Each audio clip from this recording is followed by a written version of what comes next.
eat or about your body what you'll wear. There's more to life than food and more to the body than clothing. Consider the ravens. They neither plant nor harvest. They have no silo or barn, yet God feeds them.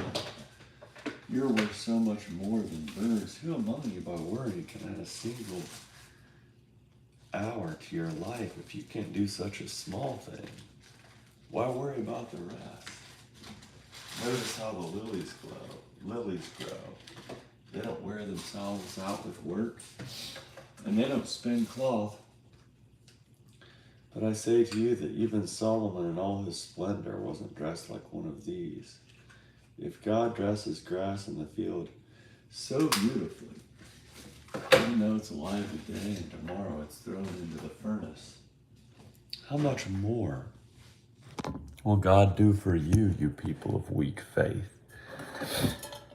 Don't chase after what you'll eat or what you'll drink. Stop worrying. All the nations of the world long for these things, and your Father knows that you need them. Instead, desire his kingdom, and these things will be given to you as well. Don't be afraid, little flock, because your Father delights in giving you the kingdom. Sell your possessions and give to those in need. Make for yourselves wallets that don't wear out, a treasure in heaven that never runs out. No thief comes near there, and no moth destroys. Where your treasure is, there your heart will be too. Be dressed for service, and keep your lamps lit. Be like people waiting for their master to come home from a wedding celebration, who can immediately open the door for him when he arrives and knocks on the door. Happy are those whom his master finds waiting up when he arrives. I assure you that when he arrives, he'll dress himself to serve, seat them at the table as honored guests, and wait on them.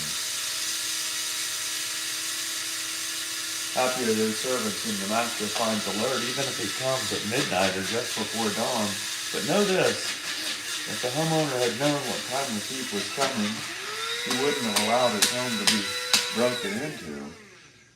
You also must be alert, because the human one is coming at a time when you don't expect him. Peter asked, Lord, are you telling this parable for us or for everyone? The Lord replied, you are the faithful and wise managers, whom the master will put in charge of his household servants to give them their food at the proper time. Happy are those servants whom the master finds fulfilling their responsibilities when he comes.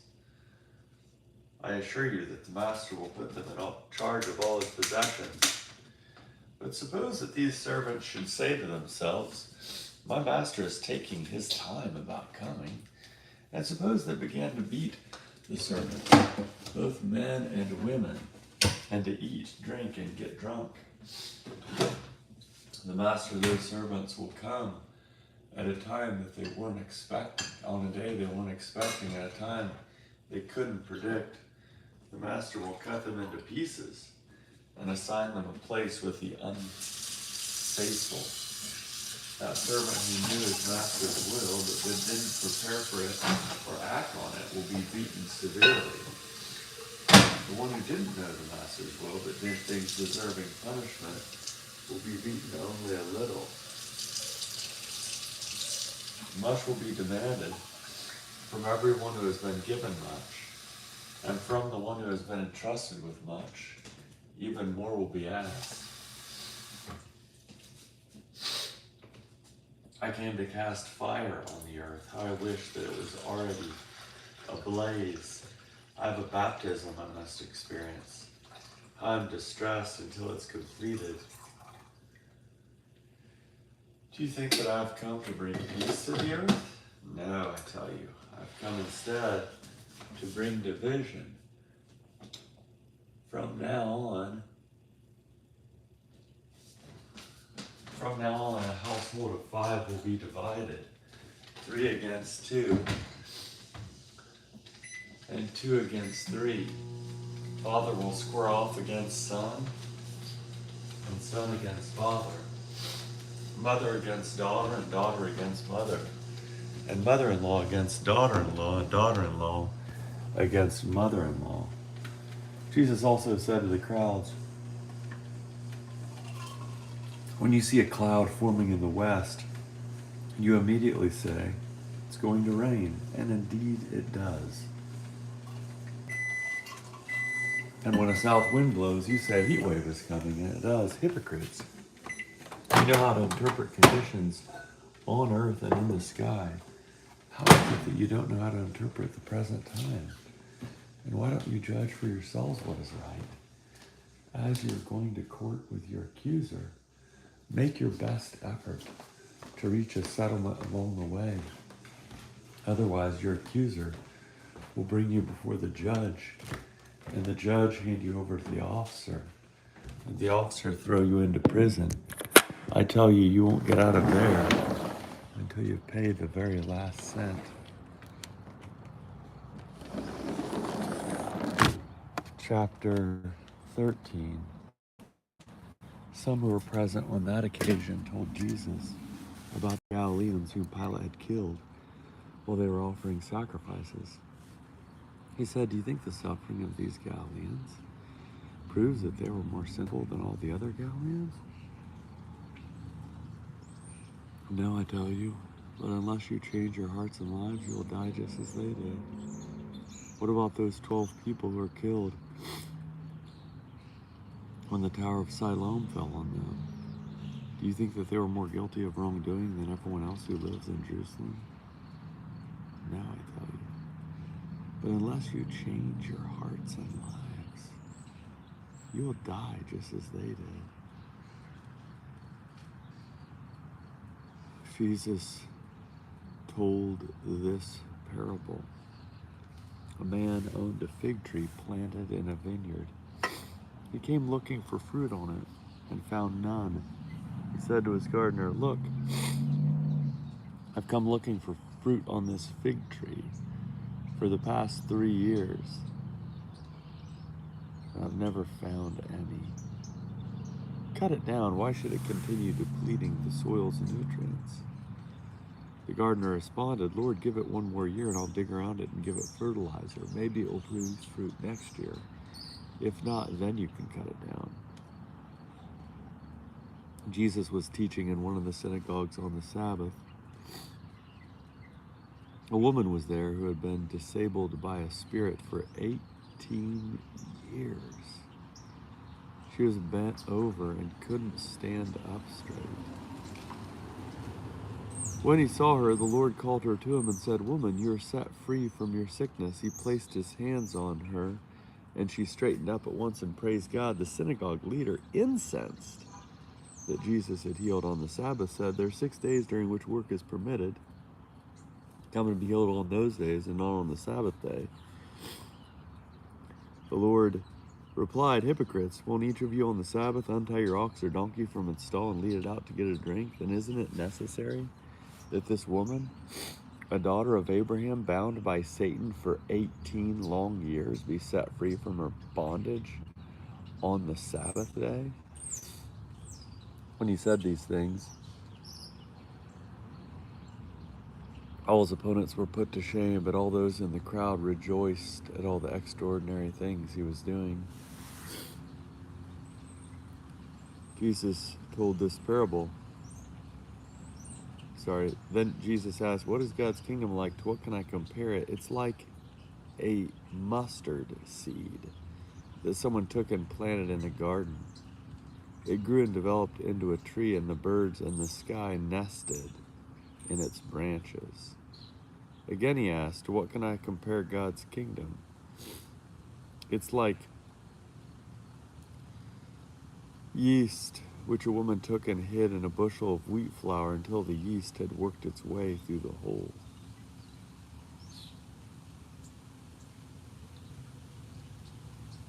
Jesus traveled through cities and villages, teaching and continued to travel through cities and villages, teaching and making his way to Jerusalem. Someone said to him, Lord, will only a few be saved? Jesus said to them, watch out, make every effort to enter through the narrow gate. Many, I tell you, will try to enter and won't be able to. Once the owner of the house gets up and shuts the door, then you will stand outside and knock on the door, saying, Lord, open the door for us. Lord, open the door for us. He will reply, I don't know you or where you are from. Then you'll begin to say, we ate and drank in your presence and you taught in our streets. He will respond, I don't know you or where you're from. Go away from me, all you evildoers. There will be weeping and grinding of teeth when you see Abraham, Isaac, Jacob, and all the prophets in God's kingdom. But you yourselves will be thrown out. People will come from east and west, north and south, and sit down to eat in God's kingdom. Look, those who are last will be first, and those who are first will be last.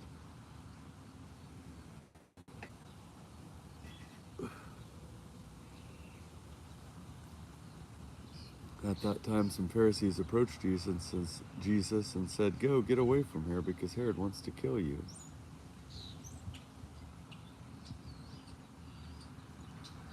Jesus said to them, Go tell that fox, look, I'm throwing out demons and healing people today, and tomorrow and then Thursday I'll complete my work.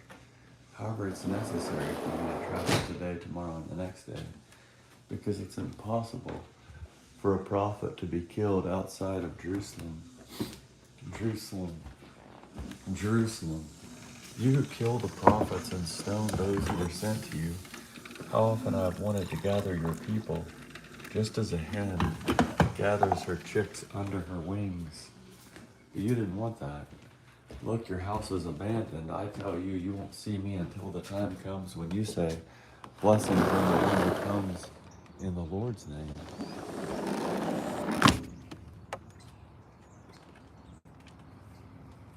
Blessings on the one who comes in the Lord's name. Chapter 14. One Sabbath, as when Jesus went to share a meal in the home of one of the leaders of the Pharisees, they were watching him closely. A man suffering from an abnormal swelling of the body was there. Jesus asked the lawyers and Pharisees, does the law allow healing on the Sabbath or not? But they said nothing. Jesus took hold of the sick man, cured him, and then let him go. He said to them, suppose your child or ox fell into a ditch on Sabbath day. Would you pull it out? But they had no response. When Jesus noticed how the guests sought out the best seats at the table, he told them a parable. When someone invites you to a wedding celebration, don't take your seat in the place of honor. Someone more highly regarded than you could have been invited by your host. The host who invited both of you will come and say, give your seat to this other person. Embarrassed. You'll take your seat in the least important place. Instead, when you receive an invitation, go and sit in the least important place.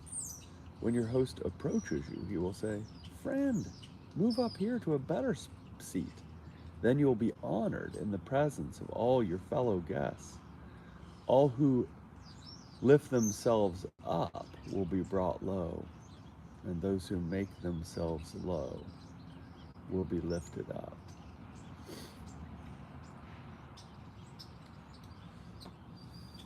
Jesus also said to the person who had invited him, when you host a lunch or dinner, don't invite your friends, your brothers and sisters, your relatives or rich neighbors. If you do, they will invite you in return, and that will be your. One of the dinner guests heard Jesus remark. He said to Jesus, happy are those who will feast in God's kingdom. Jesus replied, a man hosted a large dinner and invited many people. When it was time for the dinner to begin, he sent his servant to tell the invited guests, come, the dinner is now ready. One by one, they all began to make excuses. The first one told him, I bought a farm and must go and see it. Please excuse me. Another said, I bought 5 teams of oxen and I'm going to check on them. Please excuse me. Another said, I just got married, so I can't come. When he returned, the servant reported these excuses to his master. The master of the house became angry and said to his servant, Go quickly to the city streets, the busy ones, and the side streets, and bring the poor, crippled, blind, and lame. The servant replied, Master, your instructions have been followed, and there is still room. Then the master said to the servant, Go to the highways and back alleys and urge people to come in so that my house will be filled. I tell you, not one of those who are invited will taste my dinner. Large crowds were traveling with Jesus. Turning to them, he said, Whoever comes to me and doesn't hate father and mother, spouse and children, and brothers and sisters, yes, even one's own life, cannot be my disciple. Whoever doesn't carry their own cross and follow me cannot be my disciple. If one of you wanted to build a tower, wouldn't you first sit down and calculate the cost to determine whether you had enough money to complete it? Otherwise, when you have laid the foundation but couldn't finish the tower, all who see it will begin to belittle you. They will say, Here's the person who began construction and couldn't complete it. Or what king would go to war against another king without first sitting down to consider whether his 10,000 soldiers could go up against the 20,000 coming against him? And if he didn't think he could win, he would send a representative to discuss terms of peace while his enemy was still a long way off. In the same way, none of you who are unwilling to give up all your possessions can be my disciple. Salt is good, but if salt loses its flavor, how can it become salty again? It has no value, neither for the soil nor for the manure pile. People throw it away. Whoever has ears to hear should pay attention.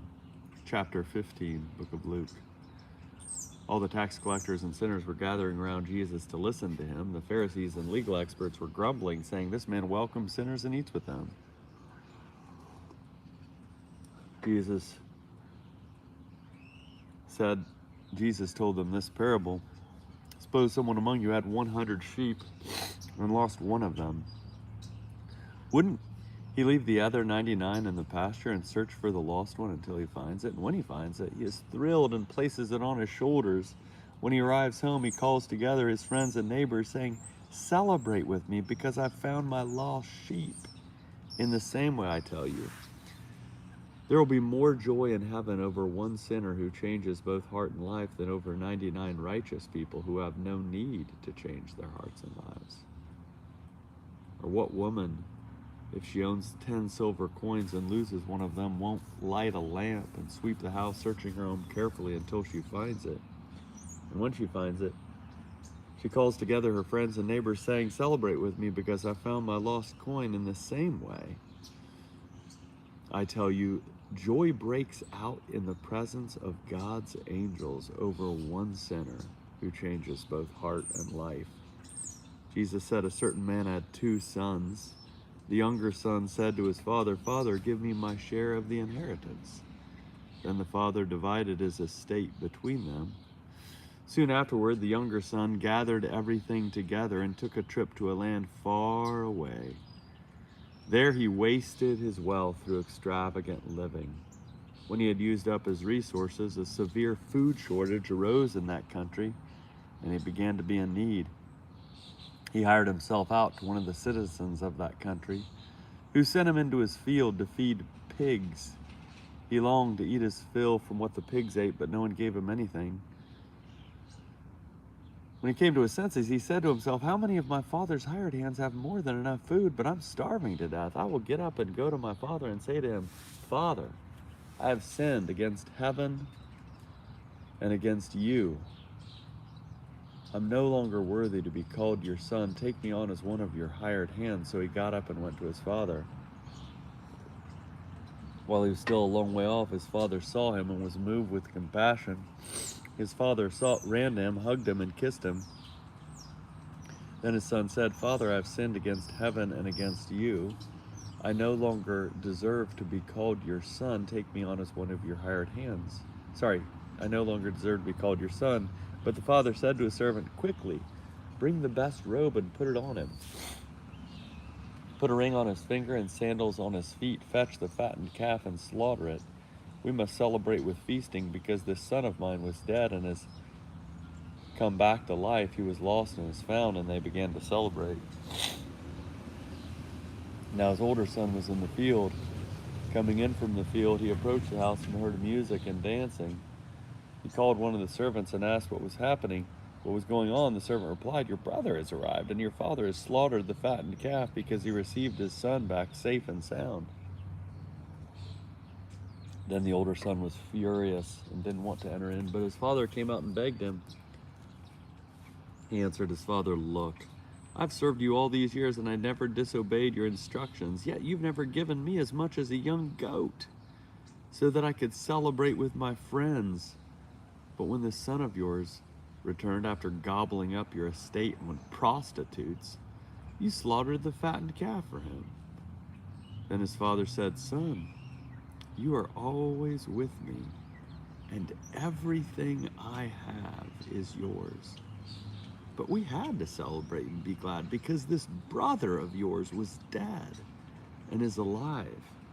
He was lost and is found." Chapter 16. Jesus also said to the disciples, "A certain rich man heard that his household manager was wasting his estate. He called the manager in and said to him, 'What's this I hear about you? Give me a report of your administration because you can no longer serve as my manager.' The manager said to himself, 'What will I do now that my master is firing me as his manager? I'm not strong enough to dig and too proud to beg. I know what I'll do, so that when I'm removed from my management position, people will welcome me into their houses.' One by one, this manager sent for each person who owed his master money. He said to the first, 'How much do you owe?' He said, 900 gallons of olive oil. Then the manager said to him, 'Take your contract, sit down quickly and write 450 gallons. Then the manager said to another, 'How much do you owe?' He said, 1,000 bushels of wheat. He said, 'Take your contract and write 800. The master commended the dishonest manager because he acted cleverly. People who belong to this world are more clever in dealing with their peers than are people who belong to the light. I tell you, use worldly wealth to make friends for yourselves, so that when it is gone, you'll be welcomed into the eternal homes. Whoever is faithful with little is also faithful with much, and the one who is dishonest with little is also dishonest with much. If you haven't been faithful with worldly wealth, who will trust you with true riches? If you haven't been faithful with someone else's property, who will give you your own? No household servant can serve two masters. Either you will hate the one and love the other, or you'll be loyal to the one and have contempt for the other. You cannot serve God and wealth." The Pharisees, who were money lovers, heard all this and sneered at Jesus. He said to them, "You're the ones who justify yourselves before people, but God knows your hearts. What is highly valued by people is deeply offensive to God. Until John, there was only the law and the prophets. Since then, the good news of God's kingdom is being preached, and everyone is urged to enter it. It's easier for heaven and earth to pass away than for the smallest stroke of a pen in the law to drop out.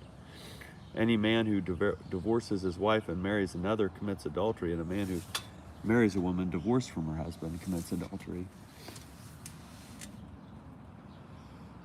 There was a certain rich man who clothed himself in purple and fine linen, and who feasted luxuriously every day. At his gate lay a certain poor man named Lazarus,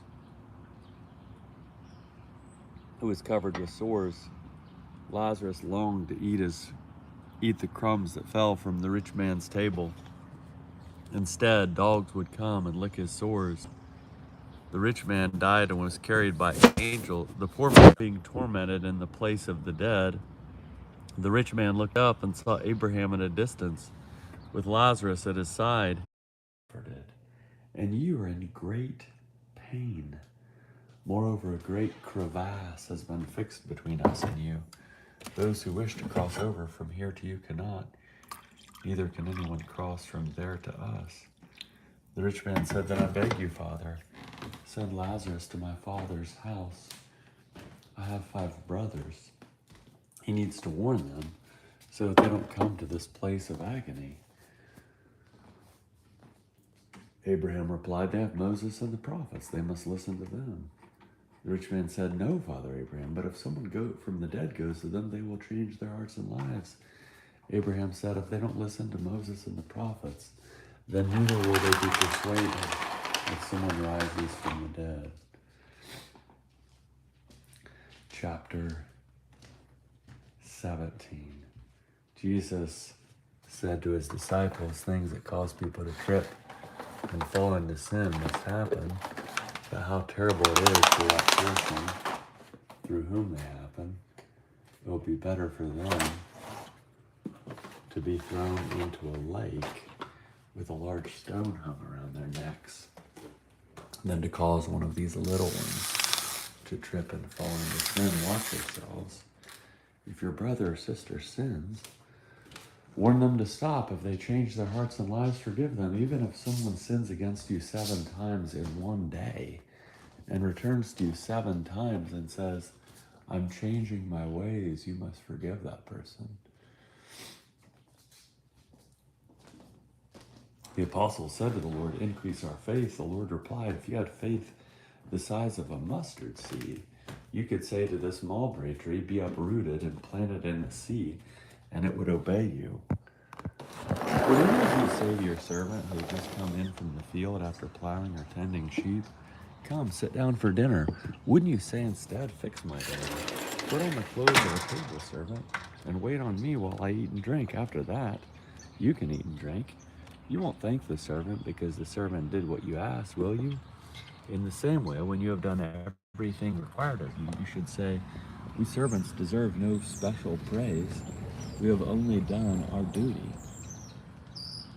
Jesus traveled along the border between Samaria and Galilee.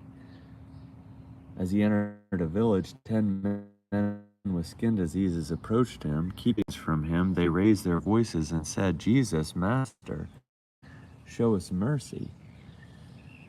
When Jesus saw them, he said, "Go show yourselves to the priests." As they left, they were cleansed. One of them, when he saw that he had been cleansed, returned and praised God in a loud voice. He fell on his face at Jesus' feet and thanked him. He was a Samaritan. Jesus replied, "One cleansed? Where are the other 9? No one has returned to praise God except this foreigner?" Then Jesus said to him, "Your faith has healed you. Go in peace." Pharisees asked Jesus when God's kingdom was coming. He said to them, "God's kingdom isn't coming with signs that are easily noticed, nor will people say, 'Look, here it is,' or 'There it is.' Don't you see? See, God's kingdom is already among you." Then Jesus said to the disciples, "The time will come when you will long to see one of the days of the human one, and you won't see it. People say to you, 'Look there, or look here.' Don't leave or go chasing after them. The human one will appear on his day in the same way that a flash of lightning lights up the sky from one end to the other. However, first he must suffer many things and be rejected by this generation. As it was in the days of Noah, so it will be during the days of the human one. People were eating, drinking, marrying, and being given in marriage until the day Noah entered the ark and the flood came and destroyed them all. Likewise, in the days of Lot, people were eating, drinking, buying, selling, planting, and building. But on the day Lot left Sodom, fire and sulfur rained down from heaven and destroyed them all. That's the way it will be on the day the human one is revealed. On that day, those on the roof whose possessions are in the house shouldn't come down to grab them. Likewise, those in the field shouldn't turn back. Remember Lot's wife. Whoever tries to preserve their life will lose it, but whoever loses their life will preserve it. I tell you, on that night, 2 people will be in the same bed. One will be taken and the other left. 2 women will be grinding grain together. One will be taken and the other left. The disciples asked, "Where, Lord?" The Lord replied, Jesus said, "The vultures gather wherever there's a dead body."